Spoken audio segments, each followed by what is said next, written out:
नमस्कार दोस्तों, एक बार पुनः आप सभी का स्वागत है द परफेक्ट स्टडी चैनल में। जैसा कि हमने बात की थी कि हम क्वेश्चन को सॉल्व करने के बाद सिलेबस डिस्कस करेंगे और सिलेबस के डिस्कस करने के बाद सिलेबस के अनुसार हम एक तरफ से आराम से धीरे धीरे सारी चीज़ों को पढ़ते हुए और आसानी से समझते हुए आगे बढ़ेंगे। तो पुनः एक बार आप सभी का हार्दिक स्वागत एवं अभिनंदन है। चलिए आज हम लोग शुरू करते हैं खूब हंसी खुशी के साथ अपना पहला चैप्टर, जिसका नाम है संख्या पद्धति द नंबर सिस्टम। मैं आपको बताया था कि नंबर सिस्टम बहुत ही इम्पॉर्टेंट चैप्टर है। तकरीबन 10 से 12 क्वेश्चन इससे हमेशा आते हैं, प्रत्यक्ष और अप्रत्यक्ष रूप से।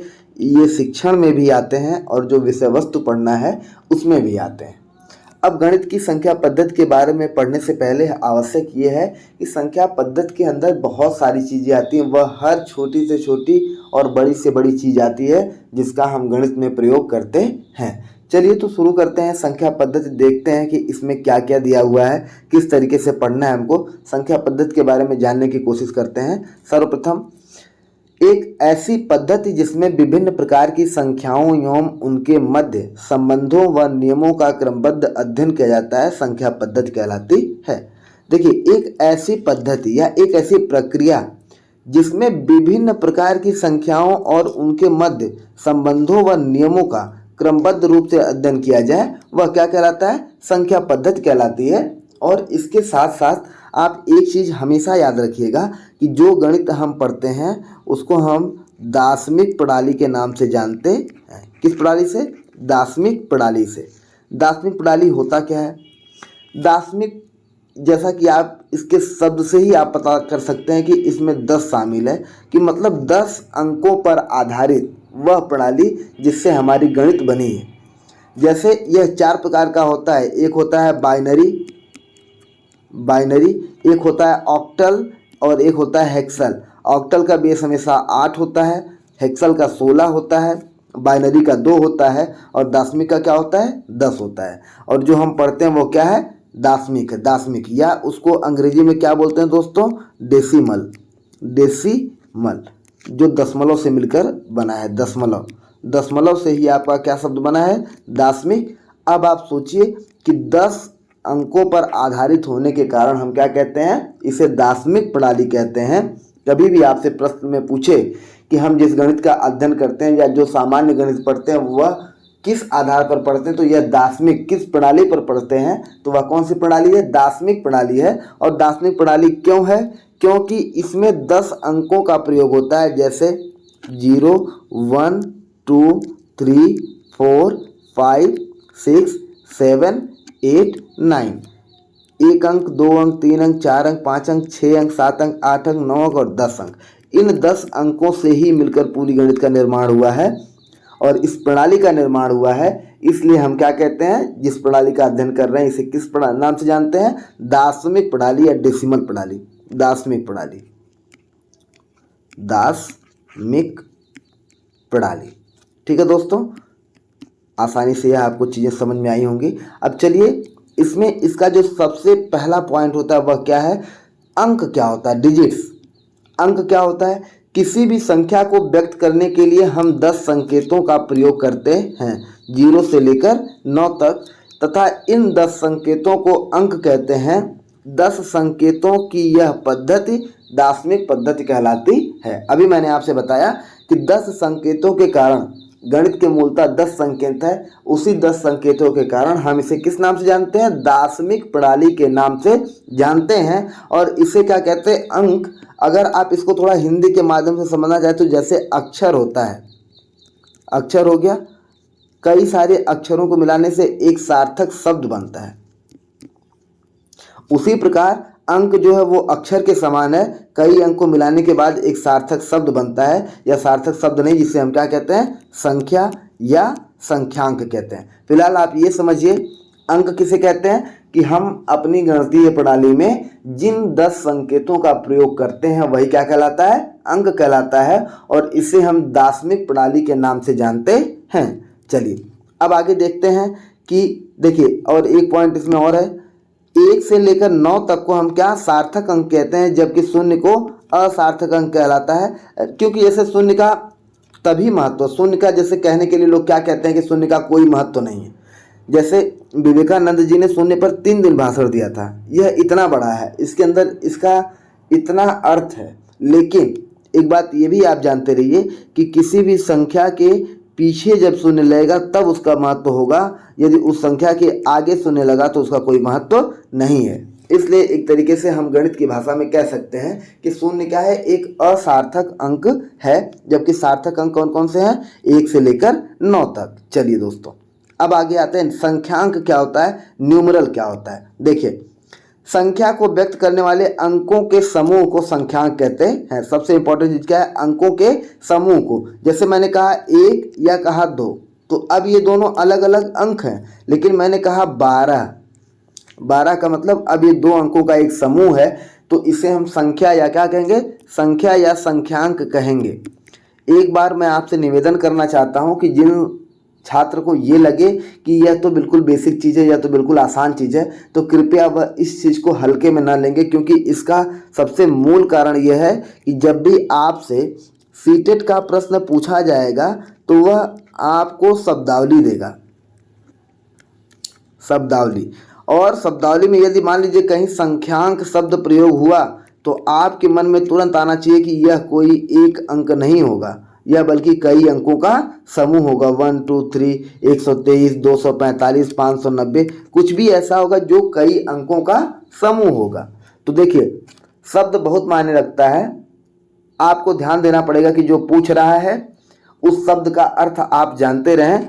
चलिए, किसी संख्या को लिखने के लिए हम दाईं से बाईं ओर क्रमशः इकाई, दहाई, सैकड़ा, हजार, 10,000, लाख, 10 लाख, करोड़, 10 करोड़, अरब, 10 अरब, खरब, 10 खरब आदि स्थान लेते हैं। तो आप एक चीज़ जानते होंगे, आजकल तो मिलियन बिलियन चल रहा है। मिलियन, बिलियन, ट्रिलियन ये चल रहा है। तो अब आप इधर करोड़ तक जाते हैं, या 10 करोड़, अरब, 10 अरब अभी लगभग ख़त्म हो चुका है। ख़त्म का मतलब दैनिक प्रयोग में अब नहीं बचा हुआ है। अब नए ज़माने में लोग मिलियन, बिलियन और ट्रिलियन की बात करते हैं। तो चलिए, सबसे पहले क्या है, किसी संख्या को लिखने के लिए हम दाईं से बाईं ओर, जैसे देखिए आप अगर ऐसे सीधे बैठ के देख रहे हैं तो आपका राइट इधर है और लेफ्ट इधर है। चलिए, दाईं से बाईं ओर इधर की तरफ संख्या को लिखते हैं। दाईं ओर से बाईं ओर क्रमशः जो क्रम होता है इसका, वो क्रम होता है, सबसे पहले क्या होता है आपका, इकाई, फिर क्या होता है, दहाई, फिर सैकड़ा, फिर हजार, फिर 10,000, फिर लाख। फिलहाल आप यहाँ तक समझिए। अब इकाई का मान कितना होता है, 1, दहाई का मान 10, सैकड़े का मान 100, हजार का मान 1000, 10,000 का मान 10,000, लाख का 1 लाख। ठीक है दोस्तों, चलिए, यह बहुत इंपॉर्टेंट चीज़ है। अभी आपको समझ में आएगा कि किसी संख्या को कैसे बनाते हैं, किस तरीके से लिखते हैं। तो जैसे मान लीजिए अगर आपके सामने ये लिखा हुआ है जिसके ऊपर मैं इतना पाई कर रहा हूँ, जैसे मान लीजिए केवल मैंने लिख दिया 76 14 35। अब आपको इसको पढ़ना है तो क्या पढ़ेंगे, 7,61,435। ठीक है। अब एक चीज़ आप ये भी ध्यान दीजिएगा कि भले आपके सिलेबस में नहीं है, लेकिन जैसे संख्या को अंकों में लिखना और अंकों को शब्दों में लिखना, ये बिल्कुल है तो आसान चीज़, लेकिन कभी भी आपसे प्रश्नों में पूछ सकता है। जैसे मान लीजिए आपसे कह दिया कि ये कितना लिखा है, तो आपको आना चाहिए शब्दों में लिखना कि ये 369 है। चलिए, और एक चीज़ मैं देखिए छोटी छोटी चीज़ें आपको बता दूं जहां लोग अक्सर परेशान होते हैं। ये लिखा है 49 और ये हुआ 59, ये हो गया 69, ये हो गया 79 और ये हो गया 89। अब कभी मान लीजिए अचानक कोई आपसे कहा कि भैया लिखिए 79, तो आप कंफ्यूज जाते हैं कि 79 ये होगा कि ये होगा। तो आप जो वो बोलता है उसके जस्ट एक अंक आगे बोलिए। हमने कहा आपको 79 लिखने के लिए, आपने लिखा 79 1 80, तो 80 के पहले कौन सा नंबर आएगा, ये। हमने कहा आपको लिखिए 69, तो 69 के बाद क्या आता है 70, तो तुरंत आप समझ जाएंगे 70 के पहले ये लिखा होता है। हमने आपसे कहा 89, तो 89 1 90, तो 8 9 मिला के क्या हो जाएगा 89। इस तरीके से जब हम स्थानीय मान पढ़ेंगे तो स्थानीय मान में हम इसका महत्व देखेंगे कि इकाई, दहाई, सैकड़े, हजार का मतलब क्या होता है और किस तरीके से आपसे प्रश्न पूछता है। चलिए, आप लोग ये जो पढ़ रहे हैं इसको बताइएगा कि आपको कौन सा शब्द समझ में नहीं आया तो हम फिर से उस शब्द की चर्चा करेंगे, या आप लोग ये भी बता सकते हैं कि मैं जो आपको पढ़ा रहा हूँ, मेरी जो भाषा शैली है उसको समझने में किसी भी प्रकार की आपको दिक्कत हो रही हो तो आप मेरा टेलीग्राम और व्हाट्सएप नंबर जानते हैं, आप उस पर भी अपना कमेंट दे सकते हैं। मैं ठीक और अच्छे तरीके से आपको समझाऊँगा। चलिए बिल्कुल, अब आगे आते हैं संख्या में अंकों के मान। तो जैसे कभी भी किसी भी संख्या के जो वैल्यू होते हैं वो 2 होते हैं, 2 वैल्यू होते हैं। किसी भी संख्या के कितने वैल्यू होते हैं? 2 वैल्यू। पहला क्या होता है? फेस वैल्यू, यानी कि जातीय मान। उसका फेस मतलब क्या होता है? चेहरा, फेस वैल्यू जातीय मान। और दूसरा होता है place value, place PLACE, place मतलब स्थानीय मान। जैसे देखिए, आप इसको ऐसे समझिएगा, जैसे मान लीजिए हमारे प्रधानमंत्री कौन है? श्री नरेंद्र मोदी जी। क्या है? हमारे प्रधानमंत्री कौन है? मोदी जी। ठीक, अगर एक व्यक्ति के रूप में बात करूं तो उनका नाम क्या है? केवल नरेंद्र मोदी। अगर एक व्यक्ति के रूप में बात करूं तो वो कौन है? नरेंद्र मोदी हैं। लेकिन यदि पद के स्थान पर बात करूं तो वो पूरे देश के क्या है? प्रधानमंत्री। देखिए, दोनों जगह उनकी पर्सनालिटी जो है वो बदल गई। जब उनके जब उनके घर पर उनकी बात होती होगी, जब एक नॉर्मल नागरिक के रूप में, एक भारत देश के नागरिक के रूप में बात होती होगी, तो वह केवल क्या है? नरेंद्र मोदी हैं।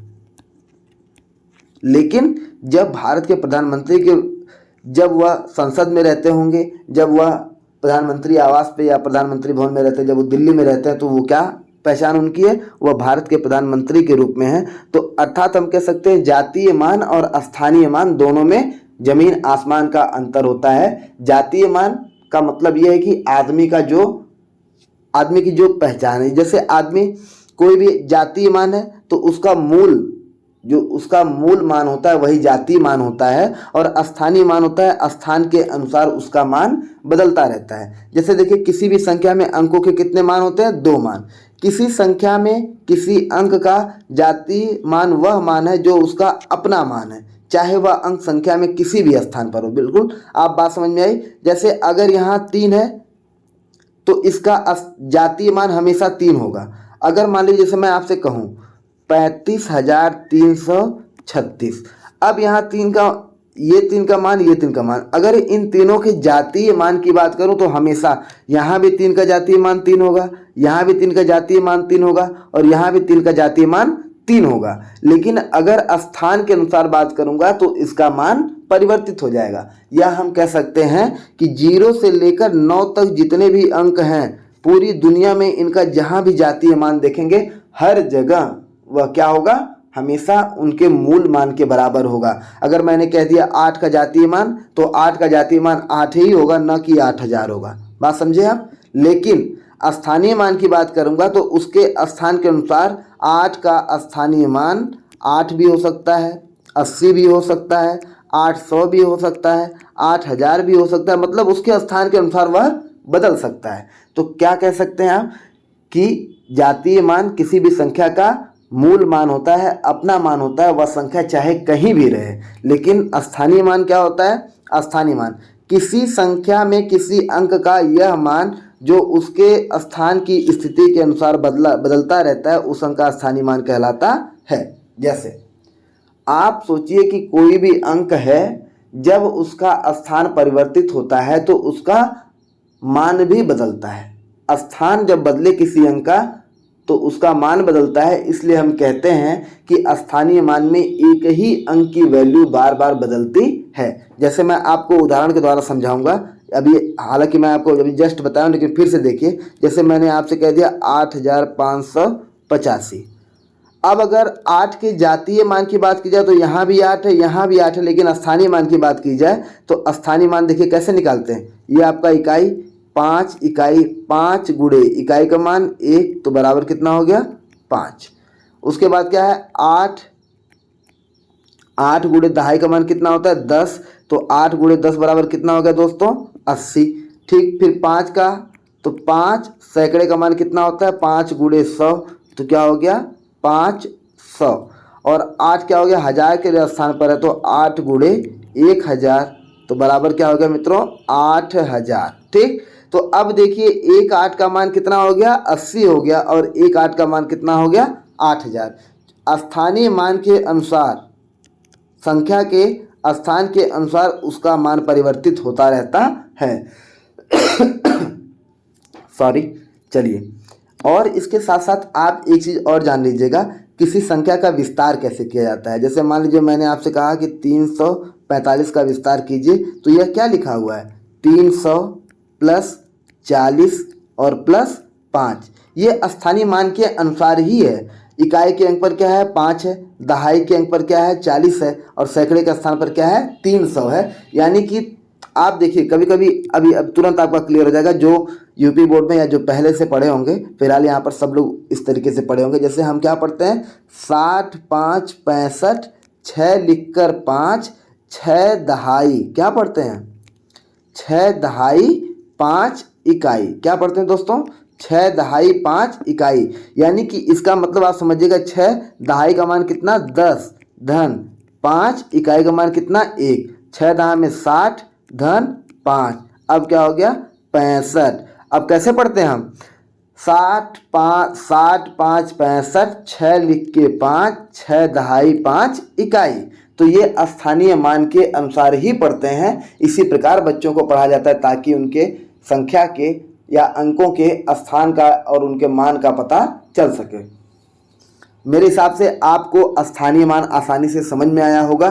फिलहाल जैसे आपकी परीक्षा में जो प्रश्न आते हैं वो इस तरीके से प्रश्न आते हैं। जैसे आपसे पूछ देगा कि 4845 में 4 के स्थानीय मानों का अंतर बताइए। क्या बताना है, अंतर का मतलब, जैसे देखिए, अगर आपसे कभी कह दिया कि ए और बी कोई दो चीज़ें हैं, अगर ए में से बी घटाओ या बी में से ए घटाओ, तब तो ये दोनों चीज़ें अलग अलग हैं। लेकिन अगर आपसे कहा ए और बी का अंतर क्या होगा, तो यहाँ पर किसमें से कौन घटेगा ये मायने नहीं रखता। यहाँ हमेशा सबसे पहले बड़े में से क्या घटेगा दोस्तों, छोटा घटेगा। क्या घटेगा, बड़े में से छोटा घटेगा, यदि अंतर की बात करेगा तो। चलिए अब इसके बाद हम क्या करते हैं, चलिए अब इसके आगे हम देखते हैं। हमको प्रश्न मिला है, क्या मिला है कि दिए गई संख्या में 4 के स्थानीय मानों का अंतर बताइए। तो यह बिल्कुल आसान प्रश्न है, आप लोग आसानी से कर सकते हैं।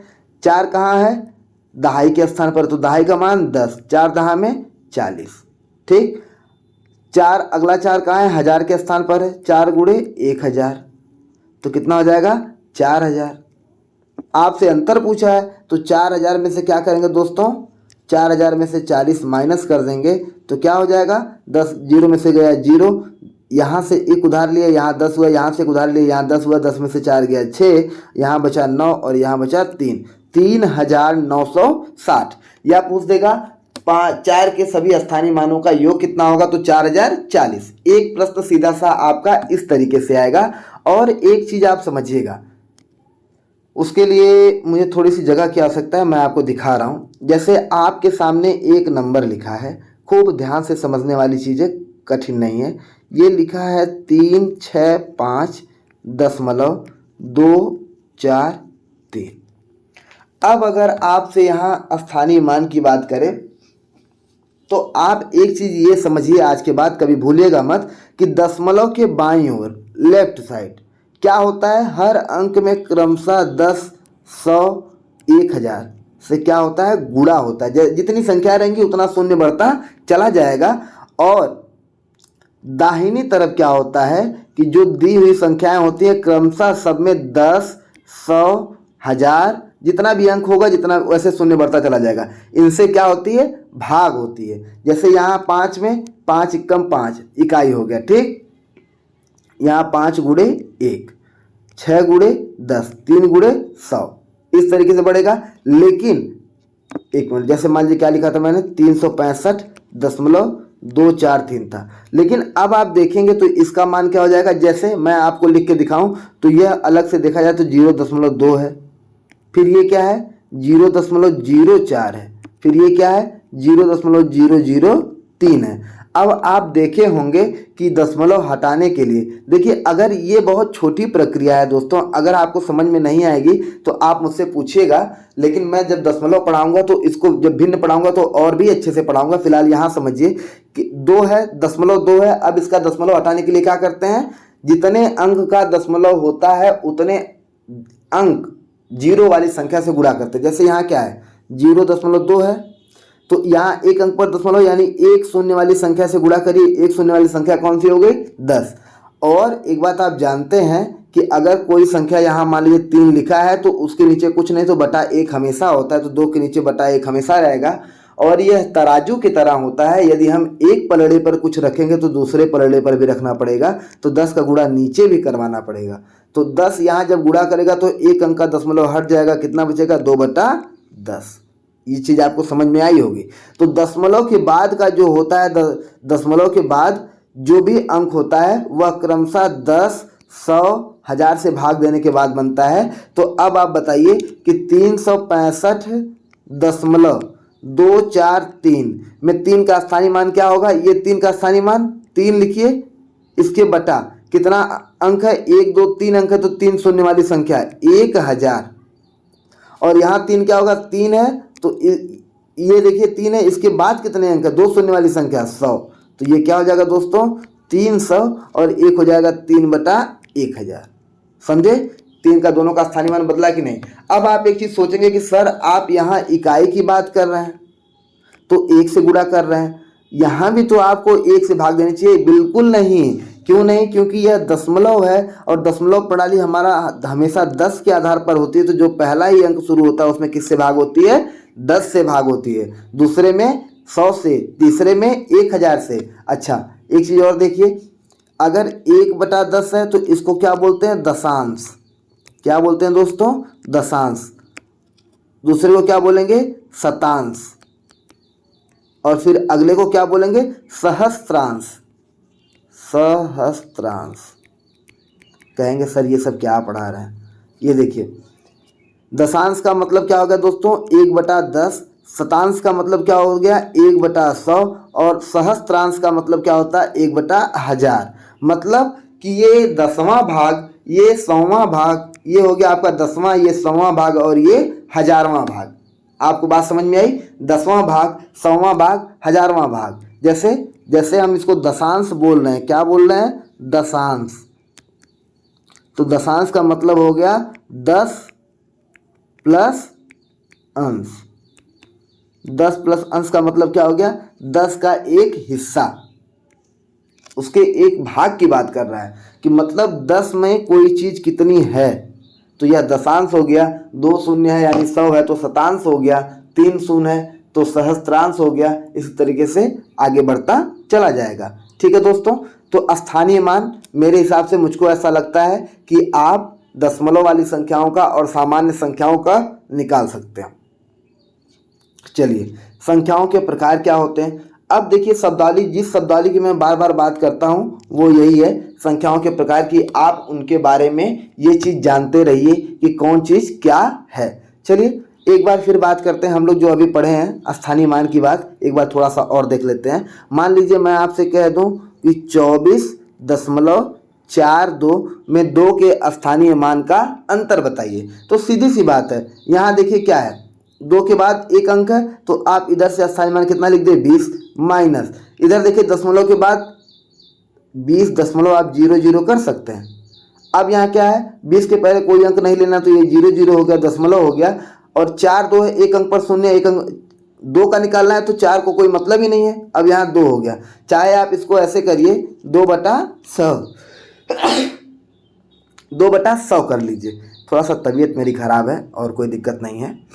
चलिए अब इसका अंतर आप निकाल देंगे तो यहाँ क्या है शून्य, और यहाँ भी शून्य, यहाँ भी शून्य, यहाँ भी शून्य। तो शून्य में से 2 जाएगा नहीं, एक यहाँ सुधार लेंगे, यहाँ 10 हुआ। अब एक यहाँ सुधार लिए तो यहाँ 10 हो गया, यहाँ 10 हो गया, तो 10 में से 2 गया 8, और यहाँ कितना बचा 9, और यहाँ 9 ऑलरेडी बचा हुआ, और यहाँ क्या बच गया 19.98 होगा अंतर। बिल्कुल आप समझ गए होंगे इस चीज़ को आसानी से। या आपको इसका दूसरा रूप ऐसे भी लिख सकते हैं कि 2 का स्थानीय मान दशमलव के बाद वाले 2 का स्थानीय मान 0.02 है, या हम लिख सकते हैं कि 2 बटा क्या है 100 है, 2/100। बिल्कुल दशमलव के बाद जितने अंक रहेंगे उतने 0 वाली संख्या नीचे लिख दी जाएगी। मेरे हिसाब से आपको स्थानीय मान समझ में आ गया होगा। देखिए जब हम कोई टॉपिक पढ़ेंगे तो उदाहरण के साथ समझते हुए चलेंगे, फिर बाद में सभी टॉपिक को मिलाकर, जैसे मान लीजिए संख्या पद्धति के 4-5 भाग अगर हो जाएंगे तो 4-5 भाग को पढ़ने के बाद हम क्या करेंगे, आपके सामने सभी से संबंधित सवाल लेकर आएंगे, आपका उत्तर जानेंगे और फिर आपसे भी उस सवालों का डिस्कशन करेंगे, देखेंगे कि कहाँ गलती हो रही, कहाँ सही हो रहा है, क्या बताना है, क्या नहीं बताना है। तो मैं उम्मीद करता हूँ कि अभी तक जो भी चीज़ें मैं आपको बताया हूँ वह आपको आसानी से समझ में आई होगी। फिलहाल हम आगे बढ़ते हैं संख्याओं के बारे में पढ़ते हुए। संख्याओं के बारे में जो पढ़ना है, सबसे पहले क्या है, प्राकृतिक संख्या। देखिए, आज तक दुनिया में जितनी भी संख्याएं बनी हैं या आप जितनी भी संख्याएं जानते हैं वो सारी संख्याएं क्या है, प्राकृतिक संख्याएं। केवल जीरो को छोड़कर, जीरो को बिना गिने हुए एक से लेकर अनंत तक की संख्याओं को हम क्या कहते हैं, प्राकृतिक संख्या कहते हैं। क्या कहते हैं, प्राकृतिक संख्या कहते हैं। देखिए यहाँ लिखा भी है, नेचुरल नंबर्स वे संख्याएं जिनसे वस्तुओं की गणना की जाती है प्राकृतिक संख्याएं कहलाती हैं। इनके समुच्चय को यन से प्रदर्शित करते हैं। कहीं भी यन लिखा है तो आपको उसका मतलब तुरंत समझ जाना है कि यह एक प्राकृतिक संख्या है। प्रश्न आपसे सीटेड में पूछेगा कि यदि यन एक, अगर लिख दिया, जैसे समझिए कि वह संख्या, यदि कोई संख्या जिसे हम n से निरूपित करते हैं तो आपको तुरंत समझ जाना पड़ेगा कि यह यन जो है कोई ना कोई प्राकृतिक संख्या ही होगी। अब मान लीजिए ऐसा कुछ होगा तो हो सकता है ऑप्शन में आपको जीरो भी दिया हो तो जीरो को आप तुरंत काट सकते हैं, या आपके सामने कुछ ऐसे दे दे कि नीचे दी गई संख्या निम्न में से कौन सी, नीचे दिया गया जो अंक है वह निम्न में से कौन सा यन के अंतर्गत आता है, और मान लीजिए कौन सा यन के अंतर्गत नहीं आता है, उसमें एक ऑप्शन आपको जीरो दे दे तो आप जीरो को काट दीजिएगा, क्योंकि एन का मतलब क्या होता है, प्राकृतिक संख्या होती है और प्राकृतिक संख्या जीरो को छोड़कर होती है। पुनः एक बार हम पढ़ते हैं कि प्राकृतिक संख्या किसे कहते हैं। तो एक से लेकर अनंत तक सभी संख्याओं को हम प्राकृतिक संख्या कहते हैं। चलिए दोस्तों आगे बढ़ते हैं। शून्य को प्राकृतिक संख्या नहीं माना जाता है क्योंकि हम संख्याओं से गिनना प्रारंभ करते हैं, इसलिए एक प्रथम एवं सबसे छोटी प्राकृतिक संख्या होती है। सभी प्राकृतिक संख्याएं धनात्मक होती हैं। अब आप देखिए, एक है, एक से लेकर उसके दाईं तरफ जितना बढ़ेंगे वह हमेशा सब क्या होगी, धनात्मक होगी। और मैं आपको संख्या रेखा आगे चैप्टर पढ़ाऊंगा, लेकिन फिलहाल यही जान लीजिए कि एक संख्या रेखा है और यदि यहाँ जीरो है तो यह राइट साइड क्या होता है, पॉजिटिव होता है, और लेफ्ट साइड क्या होता है, नेगेटिव होता है। मतलब दाईं तरफ आप बढ़ते चले जाइए आपको केवल धनात्मक ही मिलेगा, बाईं तरफ बढ़ेंगे तो आपको ऋणात्मक मिलेगा। तो सभी प्राकृतिक संख्याएं क्या होती हैं, धनात्मक होती हैं। यह आपको एक पॉइंट याद करने वाली है। दूसरा क्या है, पूर्ण संख्याएं। पूर्ण का मतलब जब पूरी हो जाए, जब संख्याएं पूरी हो जाए। तो अभी आप पढ़े हैं कि पूर्ण संख्या, अभी प्राकृतिक पढ़े हैं एक से लेकर अनंत तक, और उसमें जीरो को शामिल नहीं किया गया था। बस यही है कि अगर हम जीरो को शामिल कर लें, अगर हम जीरो को शामिल कर लें, एक से लेकर अनंत तक की संख्याओं में हम जीरो को भी शामिल कर लें तो यह क्या हो जाएगी, पूर्ण संख्या हो जाएगी, जिसे डब्ल्यू से डिनोट करते हैं, क्योंकि पूर्ण संख्या की इंग्लिश क्या होती है, होल नंबर्स। क्या होती है दोस्तों, होल नंबर्स होती है। चलिए अब पुनः क्या करते हैं, देखते हैं। प्राकृतिक संख्या एक से लेकर अनंत तक की सभी संख्याओं को क्या कहते हैं, प्राकृतिक संख्या कहते हैं। पूर्ण संख्या किसे कहते हैं कि जब जीरो से लेकर अनंत तक की संख्याओं की बात हो तो उसे क्या कहते हैं, पूर्ण संख्या कहते हैं। अब आगे चलते हैं। शून्य पहली तथा सबसे छोटी पूर्ण संख्या है। एक चीज और दोस्तों, ये बस पढ़ने के लिए संख्या है। अभी जस्ट मैं ऊपर आपको आके बता रहा हूँ कि 0 से लेकर 9 तक क्या होता है, अंक है, और उसके बाद उनके समूह से मिलाकर बनने वाला जो नंबर होता है उसको संख्या कहते हैं। तो आप कंफ्यूज मत होइएगा, यह केवल बोलने के लिए संख्या शब्द का इस्तेमाल किया जाता है। तीसरा है पूर्णांक संख्या। पूर्णांक संख्या क्या होती है, बिल्कुल मैं केवल आज 3 ही डेफिनेशन बताऊंगा, लेकिन खूब अच्छे से बताऊंगा। मेरी क्लास का ये नियम है कि मैं पहले जितना पढ़ाऊंगा अंत में सब कुछ दोहराऊंगा, और ये बहुत बड़ी क्लास करने की आवश्यकता नहीं है। पहले आप धीरे धीरे लय पकड़ लें, उसके बाद हम लोग खूब आसानी से एक दिन में एक टॉपिक खत्म करेंगे। देखिए पूर्णांक संख्या क्या होती हैं, प्राकृतिक संख्याओं में उनकी ऋणात्मक संख्याओं तथा शून्य को भी सम्मिलित करने पर जो संख्याएं प्राप्त होती हैं पूर्णांक संख्याएं कहलाती हैं। इनके समुच्चय को आई से प्रदर्शित करते हैं। अभी हमने क्या बात की, पहले ध्यान से सुनिए। प्राकृतिक संख्या किसे कहते हैं, 1 2 3 4 ऐसे लेकर अनंत तक, ये क्या है, प्राकृतिक संख्या। इसको किससे डिनोट करते हैं, n, नेचुरल नंबर से। फिर अगर हमने इसमें 0 शामिल कर लिया तो अब क्या हो गया, ये होल नंबर। मतलब ये सारा क्या हो गया, पहले यहाँ तक समझिएगा, यहाँ से तीर नेचुरल नंबर, प्राकृतिक संख्या। जीरो को शामिल करने के बाद ये तीर पूर्ण संख्या। अब इसी के बाद अगर इसका माइनस पार्ट ज्वाइन कर लें इसमें, -2, -3, -4, अब अगर यहाँ से यहाँ तक देखेंगे तो यह सब क्या होगा, पूर्णांक। अब ये पूर्णांक संख्या हो गई और इस पूरे को किससे नोट करेंगे, आई से, इंटीजर पार्ट। क्या बोलेंगे, इंटीजर पार्ट। अब इसमें देखिए क्या है, इसको पढ़ लीजिए एक बार।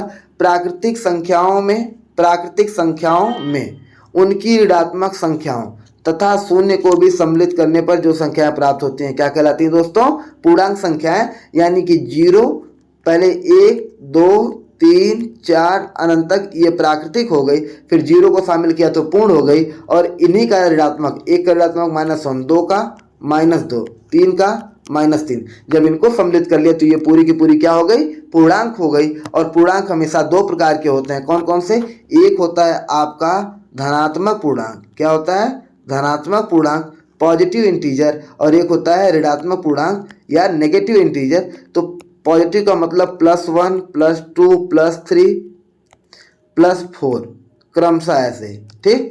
और ऋणात्मक का मतलब सेम इसी का उल्टा, -1 -2 -3 -4।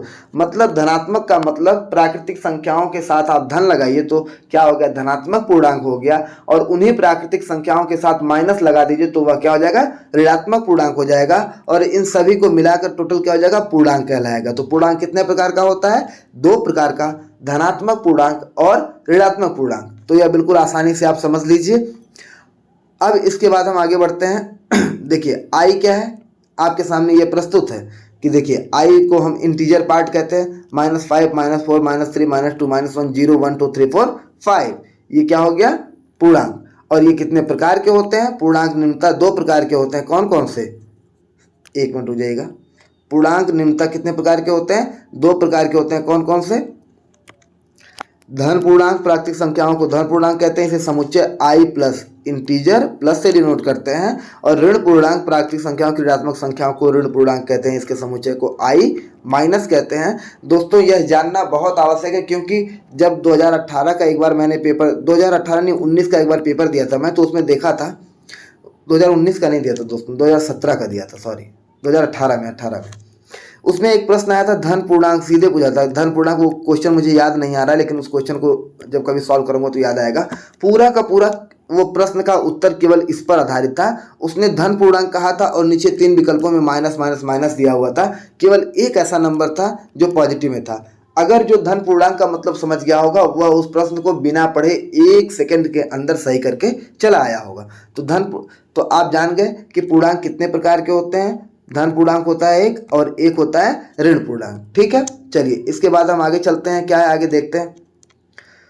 शून्य न तो धन पूर्णांक है न ही ऋण पूर्णांक है, शून्य केवल पूर्ण संख्या के लिए आता है। ऋण पूर्णांक संख्याओं का मान 0 से कम तथा धन पूर्णांक संख्याओं का मान 0 से अधिक होता है। आप तो जान ही रहे हैं, क्योंकि बीचों बीच जब 0 हो गया केंद्र में तो इससे ज़्यादा मान पॉजिटिव इंटीजर का हो गया, और इससे कम मान किसका हो गया, नेगेटिव इंटीजर का हो गया। चलिए दोस्तों अब इसके बाद आगे देखते हैं क्या सम संख्या है, अब उसको हम पढ़ेंगे बाद में। सबसे पहले आज के लिए हम ये समझें कि आज हमने क्या क्या पढ़ा। संख्या पद्धति में सबसे पहले हमने क्या पढ़ा, अंक।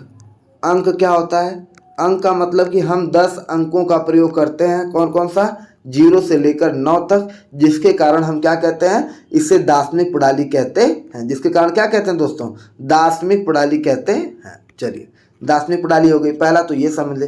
अब दूसरा हमने क्या समझा, दूसरा हमने समझा कि जो हम पढ़ रहे हैं संख्यांक क्या होता है, संख्यांक या संख्या, उस अंकों के समूह को क्या कहते हैं, अंकों के समूह को क्या कहते हैं, संख्या या संख्यांक कहते हैं। चलिए उसके बाद हमने क्या पढ़ा, किसी भी अंक के, किसी भी संख्या के कितने मान होते हैं, 2 मान होते हैं। 2 मान में कौन सा हो गया, एक हो गया जातीय मान, एक हो गया स्थानीय मान।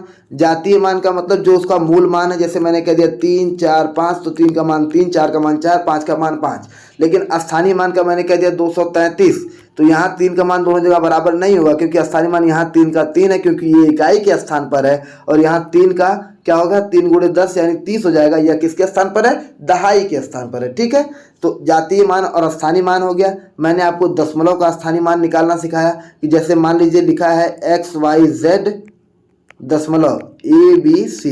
तो XYZ इसमें क्रमशः 10 20 100 का गुणा कराइए, 1 10 100, ठीक। और यहाँ जबकि पहले ही पार्ट से 10 से भाग देंगे, दूसरे में 100 से भाग देंगे और तीसरे में 100 से। इसको हम क्या कहते हैं? दशांश कहते हैं, शतांश कहते हैं, सहस्त्रांश कहते हैं। उसके बाद हम आए कि प्राकृतिक संख्याएं क्या होती हैं। तो दुनिया की सभी संख्याएं क्या होती हैं? प्राकृतिक संख्याएं होती हैं, जिसको हम किससे नोट करते हैं? n से नोट करते हैं, 1 से लेकर अनंत तक की संख्याओं को। फिर हमने समझा कि पूर्णांक क्या होता है? Whole number. तो 0 शामिल करके 0 + 1 से लेकर अनंत तक क्या होता है? ये हमारी पूर्णांक संख्या होती हैं, और पूर्ण संख्याएं होती हैं, होल नंबर। और तीसरा आया, हमको पूर्णांक की बात किया तो 0 है ही, उसके बाद धनात्मक संख्याएं हैं ही, उसकी ऋणात्मक संख्याओं को भी ले लिया तो ये क्या हो गया? पूर्णांक हो गया। और इस पॉजिटिव को क्या कहते हैं? इंटीजर प्लस या पॉजिटिव इंटीजर। और जो माइनस होता है उसको क्या कहते हैं? इंटीजर माइनस या माइनस इंटीजर, ऋण पूर्णांक कहते हैं। और धन वाले को धन पूर्णांक कहते हैं। मैं आपसे उम्मीद करता हूँ कि यह चीज़ आपको समझ में आई होगी। मैं बार बार कहता हूँ, कल पिछली क्लास को मैंने जो समझाया था, जो आप लोगों को प्रश्न दिया था, केवल 2-3 छात्रों ने उसका उत्तर लिख के दिया और वो बहुत ही अच्छा काम था। उन्होंने बहुत अच्छे तरीके से, बहुत सुंदर तरीके से लिख कर दिया, और उसको मैंने फिर उन्हीं को समझाया भी कि देखिए आपने जो लिखा है वो सही है, बिल्कुल सही है, लेकिन थोड़ा सा उसको और स्पष्ट करने के लिए मैं अपनी भाषा में उनको समझाया भी। तो मैं आपसे बार बार निवेदन करता हूँ कि द परफेक्ट स्टडी आपके लिए सबसे बेहतर विकल्प है। आप यहाँ पर अपने जो लक्ष्य को बनाए हैं कि 120 नंबर पाना है, वह बिल्कुल चैन से, आसानी से प्राप्त कर सकते हैं। लेकिन उसके लिए जो मैं कहता हूँ वो थोड़ा सा करना पड़ेगा आपको। जैसे कल कहा मैंने ना, 2-3 छात्रों ने बहुत अच्छे से मेरे प्रश्नों का जवाब दिया था। कुछ लोगों को तो मेरे प्रश्न याद भी नहीं होंगे, फिर भी याद करिए। अपवर्त और अपवर्तक के बारे में पूछा था मैंने, आयतन और क्षेत्रफल के बारे में पूछा था। तो आज मेरा आपसे ये निवेदन है कि आज मैंने जितनी भी परिभाषाएं बताई या जितनी भी चीज़ें बताई, आप बताइए कि इसमें से कितना प्रतिशत आपको समझ में आया, कितनी चीज़ें समझ में आई। और जो चीज़ें समझ में नहीं आई उसे आप मुझे सेंड करिए, मैं डाउट क्लास के अंदर उस सब चीज़ों को सॉल्व करूंगा और मैं उसको और बेहतर तरीके से और बेहतर एग्जाम्पल से बताऊंगा। देखिए, अगर आप कहीं टेट की तैयारी कर रहे होते तो मैं इतना जोर नहीं देता कि इस चीज़ को बहुत ध्यान से पढ़िए, इन सारी शब्दावलियों को। लेकिन आप सीटेट की तैयारी कर रहे हैं, इसलिए आपके लिए शब्दावली रामबाण की तरह है, क्योंकि आपके प्रश्न आपके सामने ऐसे नहीं आएंगे कि I- क्या होता है, I+ क्या होता है, या +2 +3, ऐसे अंक नहीं आएगा। वो बस एक बात कह देगा कि कोई भी धन पूर्णांक है, कोई भी ऋण पूर्णांक है, कोई भी उदासीन पूर्णांक। उदासीन पूर्णांक का मतलब शून्य हो गया, या तो ना तो ऋण है ना तो धन है। या आपसे कह दिया कि पूर्ण संख्याएं हैं सारी, या आपसे कह दिया कि सारी प्राकृतिक संख्याएं हैं। आगे भाज्य, अभाज्य, सह अभाज्य, आगे बहुत सारी चीजें आएंगी, सम भी सम आएगा, हम चारों का अंतर भी समझेंगे खूब अच्छे से। फिलहाल इस क्लास को यहीं पर अब विराम देते हैं और उम्मीद करते हैं कि आपको आज की पढ़ाई हुई चीज़ें बेहतर तरीके से समझ में आई होंगी और आप अपनी प्रतिक्रिया हमें जरूर देंगे। आप सभी का स्वागत है, आप सभी को ढेर सारी शुभकामनाएं।